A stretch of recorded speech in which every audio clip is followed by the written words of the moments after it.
Hello Leo, Sun, Moon Rising, and Venus Signs. Kamusta kayo? Sana po'y nasa mabuti kayong kalagayan. Welcome back po sa Star Tarot. At kung bago kayo rito, welcome din po kayo. Please subscribe, like, share my videos, and leave me a comment po kung nakaresonate kayo. So, first card ninyo, saving, no? So, baka ang iba sa inyo dito, or baka karamihan sa inyo, Leo, you have started saving money, no? So, siguro, nagsisave kayo for your retirement, or po pwedeng nagsisave kayo for mga hindi mo inaasahan expenses, 'di ba? Maaaring nagtatabi kayo ng pera para diyan, or po pwede rin, no, na ang iba sa inyo dito nagsisave for a big purchase, 'di ba? Pwedeng meron kayong gustong bilhin, asset, malaking bagay, bahay, lupa, ganyan, sasakyan, at maaaring nag-iipon na kayo from now. Siguro magaganyan. Or, pwede rin talaga na gusto mong mag-ipon lang para sa mga pangangailangan ninyo. Lagi kayong nagtatabi ng pera para anytime kakailanganin ng pera, meron kayong mahuhugot, no? So, your next card is introvert. Kung nakikita naman ninyo, diba? Yung babae at lalaki, nakatalikod sa isa't isa kasi busy sa kanilang mga gadgets. Baka ganito na ang itsura ninyo, no? Baka ganito na yung sitwasyon ninyo sa bahay, no? Na wala nang quality time to talk with each other, wala nang kamustahan, wala nang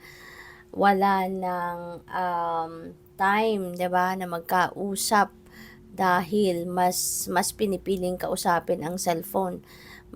Pinipiling kaharap, no, yung gadgets rather than yung mga kapamilya.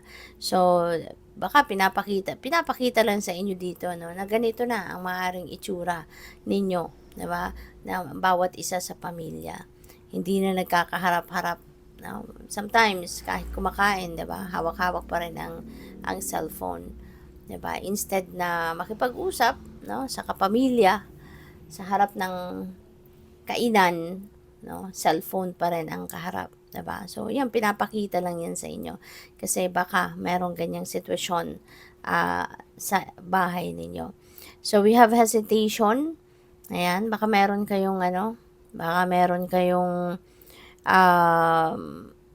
desisyon na kailangan gawin, and maaaring hindi ninyo ngayon ma-figure out kung alin yung gagawin ninyo, no? Baka mayroong nagsusulsul sa inyo from here and there, 'di ba? Left and right. Baka iba yung sinasabi nung nasa left mo, iba yung sinasabi nung nasa right mo. Kaya ngayon mas lalong plus yung sarili mong idea. So, kaya mas lalo siguro kayong nalilito, 'di ba? Alin yung papanigan mo, alin yung opinion ni Nino, yung papakinggan mo, 'di ba? So, ngayon maaring you are confused of what kind of decision, no, ang gagawin mo. Maaring nagwo-worry ka kasi syempre, alin na kaya dito, no? Maaring meron due date ito, meron deadline ito. Yung ganyan, kaya mas lalo kayo nalilito. You know? So, pakinggan mo yung inyong intuition. Pakinggan mo yung gut feel mo. 'Di ba? Listen to your gut kasi yan ang gagabay sa iyo. Kung sa mga panahon na tayo nalilito, sa panahon na tayo confused, no? Yung yung intuition natin, yung gagabay sa atin para sa tamang daan. So, what else? We have the Five of Swords. Ayan. So, feeling ko meron ditong nagkaroon siguro ng hindi pagkakaintindihan. 'Di ba? Nandito ka, mayroon dalawang taong tinalikuran ka. 'Di ba? Umalis na sila. So, maaaring nagkausap kayo.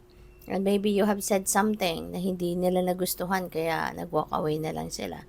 O pwedeng ganun. So, baka nagkaroon dito ng tension, nagkaroon ng argument, 'di ba? Nagkaroon ng pag-aaway, nagkaroon ng sagutan, maaring ganyan. Kaya they have walked away from you. So, ano man ang dahilan yan, depende yan sa inyong sitwasyon.